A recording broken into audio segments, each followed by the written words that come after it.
Fan view: Leeds' return to the Premier League has turned sour. After an impressive return to the Premier League last season following their 16-year absence, many expected Leeds to kick on and cement themselves as a top-half side this time around. But a dismal run of form after Christmas that saw Leeds take 1 point from 6 games plummeted them towards the relegation zone and cost beloved manager Marcelo Bielsa his job. Jesse Marsch was parachuted in and oversaw some rousing late wins over Norwich and Wolves before they smashed Watford. But no wins since April 9 mean they are again staring down the barrel at a return to the Championship. Pascal Struij's late strike salvaged a draw against Brighton on Sunday and took them out of the relegation zone for the time being. Burnley and Everton both play on Thursday night, but Leeds know a win at Brentford on Sunday will give them a massive chance of survival.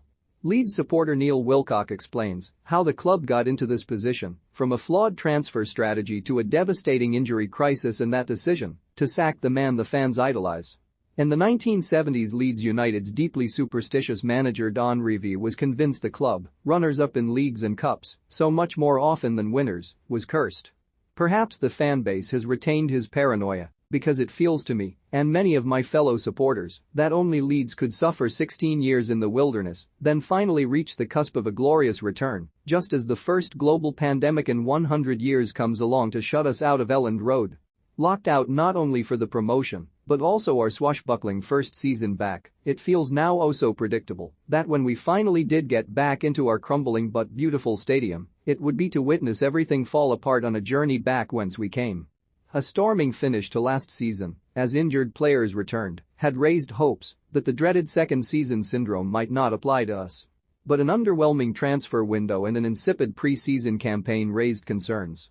A mauling at the hands of the bitter red enemy from over the Pennines in the season opener did nothing to quell them. It would be another 7 league games before Leeds finally chalked up a win against Watford and 4 more until their second at Norwich.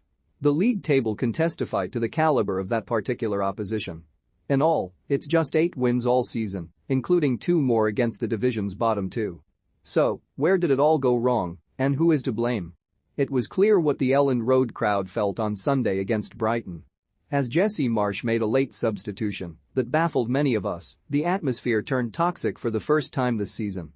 Chants of Marcelo Bielsa were followed by calls for owner Andrea Radrizzani and his board to sell up and leave. Undoubtedly they have made some bad decisions, but to me, it feels like a multitude of factors have led us here. The plan was always to do most of our spending in the first summer after promotion to cover 2 seasons. But that strategy in itself was flawed, especially when the success rate of those transfers is as low as it has been for us, and senior players leave without being replaced, as happened last summer. Money was spent, but not wisely.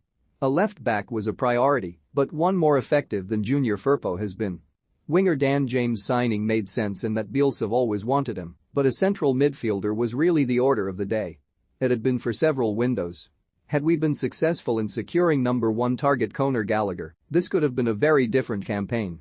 Much has been made of Bielsa's love of a small squad and his pickiness, even reluctance, to accept players. But nobody can convince me he would turn down top-quality additions to his side. It seems more likely the targets put to him by Director of Football Victor Orta just weren't of the caliber required to improve the team. Sometimes, though, a squad just needs bodies. Heading into campaigns with such a small group was asking for trouble.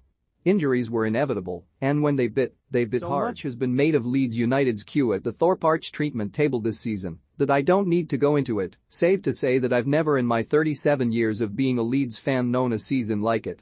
To lose Phillips, Bamford and Cooper for so much of the campaign was never going to end well. The spine of the team, gone, along with so many others. It's been suggested by many pundits and even our incumbent American that the injuries have been down to Bielsa's beasting of the players over 3.5 high-octane years. There may be some truth in that, though I worship the man and am loath to criticize. How can we denounce methods that brought so much joy and success? Perhaps the board gave him too much control. Maybe they could have forced players on him. But when that trust had thus far produced such magical results, who could blame them? One thing I'm certain of is that without those injuries, Bielsa would have kept us up. He may well have anyway, had he been given time to put it right, but we'll never know. My fear now is that we disappear again without trace, and those 3 wonderful years are nothing more than a fever dream. What do we need to do to stop that happening? Stay in the league and hopefully build. It may be Burnley don't pick up another point and it's already sealed. I just can't see that happening, though. We will need a result at Brentford, a club enjoying an impressive season.